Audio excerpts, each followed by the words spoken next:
Video में हम जानेंगे एग्जाम में पूछे जाने वाले बिहार के प्रमुख पर्वत और पहाड़ी के बारे में। दोस्तों, हम सबसे पहले सोमेश्वर पर्वत श्रेणी के बारे में बात करते हैं। यह पश्चिम चंपारण में स्थित है। हिमालय का जो शिवालिक पर्वत श्रेणी है उसी का पर्वत पादीय क्षेत्र, कहने का मतलब है कि निचली या तलहटी का क्षेत्र है वो सोमेश्वर पर्वत श्रेणी है, यानी कि ये शिवालिक का ही एक भाग है। मैप के अनुसार सोमेश्वर पर्वत श्रेणी का जो लोकेशन पता करते हैं तो यह उत्तर पश्चिम दिशा में स्थित है।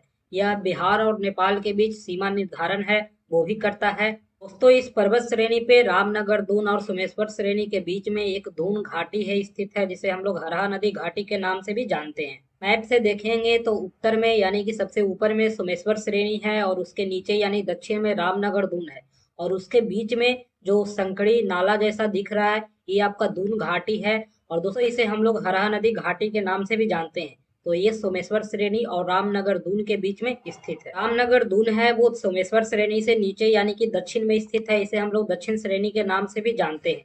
इसका निर्माण के बारे में बात करें तो हिमालय का जो शिवालिक श्रेणी है उसका निर्माण है वो टर्सरी पीरियड में हुआ था, और टर्सरी पीरियड के मायोसीन और प्लायोसीन युग के बीच में इसका निर्माण है वो हुआ है।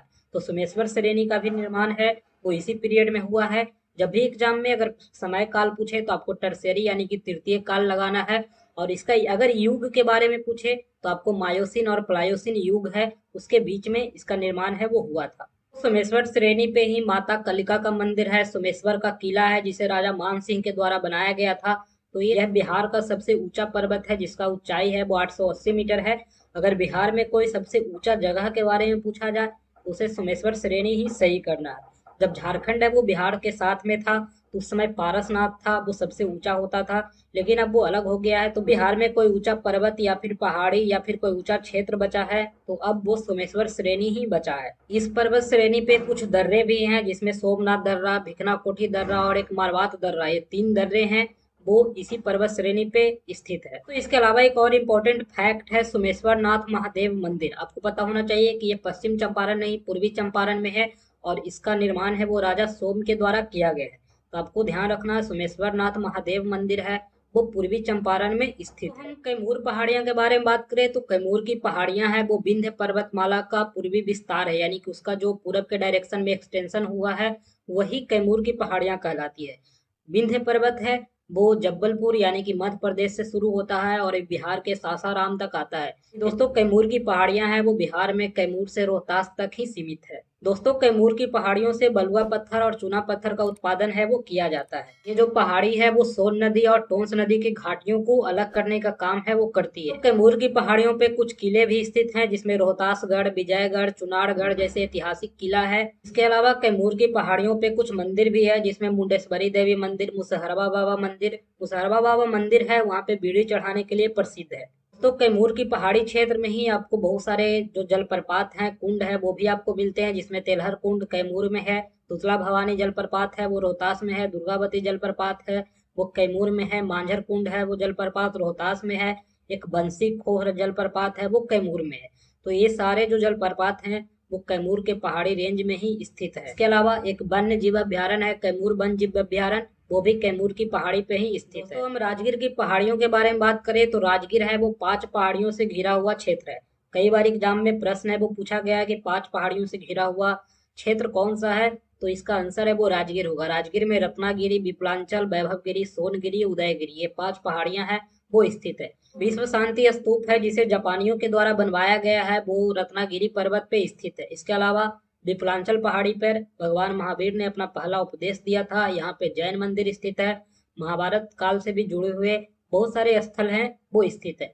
इसके अलावा एक वैभवगिरी पर्वत है जहाँ पे सप्तवर्णी गुफा है, जहाँ पे पहला बौद्ध संगीति है वो आयोजन किया गया था। इसके अलावा पिपला पत्थर है, बुद्ध का निवास स्थान है, और जरासंध का अखाड़ा भी है वो इसके नजदीक में ही स्थित है। दोस्तों, सोनगिरी पर्वत पे सोन भंडार का गुफा है जिसे जैनों के द्वारा खोदी गई थी। दोस्तों, उदयगिरी पर्वत पे दिगंबर और श्वेतांबर जैन मंदिर है वो स्थित है। राजगीर में रोपवे है, नेचर सफारी है, जू सफारी है, ग्लास ब्रिज यानी कांच का पुल है। इसके अलावा घोड़ा कटोरा झील भी स्थित है। दोस्तों, ब्रह्मयोनी हिल्स के बारे में बात करें तो यह गया में स्थित है, फल्गु नदी के पास में। इसकी पहाड़ी की जो सबसे ऊंची चोटी है वहां पे ब्रह्मा की स्त्री शक्ति यानी कि 5 सिर वाली मूर्ति की पूजा यहाँ पे की जाती है। यहाँ पे 2 गुफाएं हैं, एक का नाम ब्रह्म योनि है और एक का नाम मैत्रेय योनि है। दोस्तों ऐसा माना जाता है कि इन दो गुफाओं से जो गुजरते हैं उनके पुनर्जन्म के चक्र से मुक्ति है वो मिल जाता है।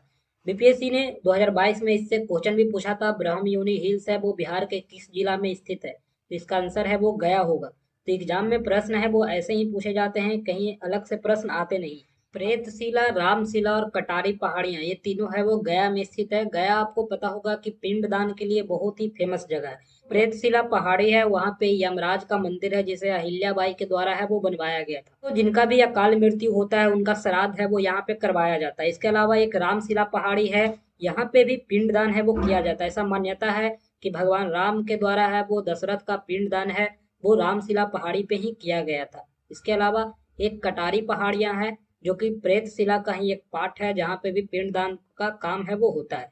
तो नाम आपको ध्यान में रखना है और कौन सी जगह पे है वो भी आपको ध्यान रखना है। ये तीनों पहाड़ियां गया में स्थित है। डुंगेश्वरी पहाड़ियां के बारे में बात करें, जिसे हम लोग प्राग बोधि के नाम से भी जानते हैं, तो ये डुंगेश्वरी पहाड़ियां हैं वो गया जिला में स्थित है। ऐसा माना जाता है कि भगवान बुद्ध ने ज्ञान प्राप्ति से पहले यहीं पे कठिन तपस्या है वो किया था। यहाँ पे हिंदू देवी देवता का मंदिर है जिसमें डुंगेश्वरी शिव का एक प्राचीन मंदिर है और कई बौद्ध धर्म के भी स्तूप और प्रतिमाएं हैं वो भी स्थित है। यानी हिंदू और बौद्ध दोनों धर्म का अस्तित्व है वो यहाँ पे दिखाया गया है। इसके अलावा चीनी यात्री ह्वेनसांग ने यहाँ पे यात्रा करी थी तो अपने बुक में इस पहाड़ी का उल्लेख है वो किया है।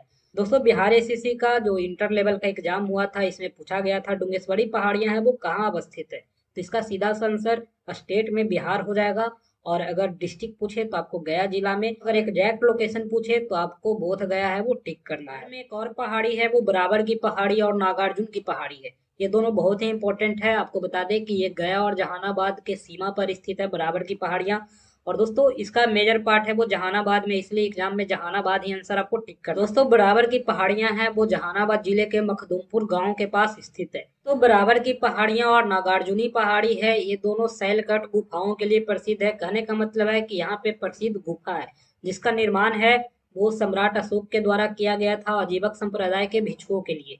बराबर पहाड़ी में 4 प्रमुख गुफाएं हैं जिसमें सुदामा, लोमस ऋषि, विश्वकर्मा और करण चौपर नाम है। तो इसके अलावा नागार्जुनी पहाड़ी में जो भी गुफा है उसका निर्माण है अशोक और उनके पोता दशरथ के द्वारा किया गया था। यहाँ तो हम मुंगेर की पहाड़ियों के बारे में बात करें तो यहाँ पे 3 पहाड़ी प्रमुख है जिसमें खड़गपुर की पहाड़ियां हैं, मलानी पहाड़ है और एक कर्णचौड़ा पहाड़ी है। खड़गपुर पहाड़ियों में ही भीमबांध अभ्यारण्य है वो स्थित है। दोस्तों एक मालिनी पहाड़ है वो खड़गपुर पहाड़ियों के क्षेत्र में ही स्थित है और यह एक आकर्षक पहाड़ी है। इसके अलावा एक कर्णचौड़ा है, यह मुंगेर के किला के पास स्थित पहाड़ी है जो कि किले का हिस्सा है और यह ऐतिहासिक रूप से काफी महत्वपूर्ण माना जाता है। दोस्तों आपको नाम याद रखना, खड़गपुर पहाड़ या मालिनी पहाड़ और कर्णचौड़ा ये तीनों मुंगेर में स्थित है। हम मंदार हिल्स के बारे में बात करें तो मंदार हिल्स है वो बांका जिला में स्थित है। ऐसा माना जाता है कि जब देवी देवताओं ने समुद्र का मंथन किया था तो उस समय धूरी के रूप में जिस पर्वत का यूज हुआ था वो मंदार पर्वत का ही यूज किया गया था। तो इसलिए इसका धार्मिक महत्व है वो बहुत ही ज्यादा है। यहाँ पे मकर संक्रांति के अवसर पे बहुत बड़ा मेला का आयोजन है वो किया जाता है। पर्वत के तलहटी में एक पापहरणिक कुंड है, जैसा माना जाता है कि इसमें अगर कोई मकर संक्रांति पे स्नान करता है तो उसे पापों से मुक्ति मिलती है। तो आपको ये मंदार हिल्स बांका जिला है वो इसको याद रखना। दोस्तों इसके अलावा भी कुछ पर्वत पहाड़ियां हैं जिसका जगह का नाम आपको याद रखना है, बहुत ज्यादा इंपॉर्टेंट नहीं है, जिसमें सिमुलतल्ला की पहाड़ियां, झाझा पहाड़ियां, लछुहाड़ पहाड़ियां, गिद्धेश्वर पहाड़ी, चकाई पहाड़ियां, ये सारा जमुई जिला में स्थित है। इसके अलावा एक गिरियक पहाड़ी है वो नालंदा जिला में स्थित है। दोस्तों हम गुरुपा हिल्स या गुरुपा चोटी के बारे में बात करें तो यह गया जिला में स्थित है। मुंडेश्वरी पहाड़ी है वो कैमूर जिला में स्थित है, इसे कैमूर की सबसे ऊंची चोटी बोला जाता है। इसके अलावा मदनपुर देव पहाड़ी क्षेत्र है वो औरंगाबाद में है। बेलहर पहाड़ी क्षेत्र है वो बांका जिला में स्थित है। गोविंदपुर बरसल्लीगंज पहाड़ी क्षेत्र है वो नवादा जिला में स्थित है। क्यूल सूर्य गढ़ा पहाड़ी क्षेत्र है वो लखीसराय में स्थित। बिहार में जितने भी पर्वत पहाड़ी थे वो इतना ही था। इसी के साथ आज का सेशन है वो समाप्त होता है। अगर वीडियो पसंद आए तो लाइक करें, अपने दोस्तों में शेयर करें और किसी भी तरह का कोई इन्फॉर्मेशन चाहिए आप जरूर कमेंट करें। Thank you.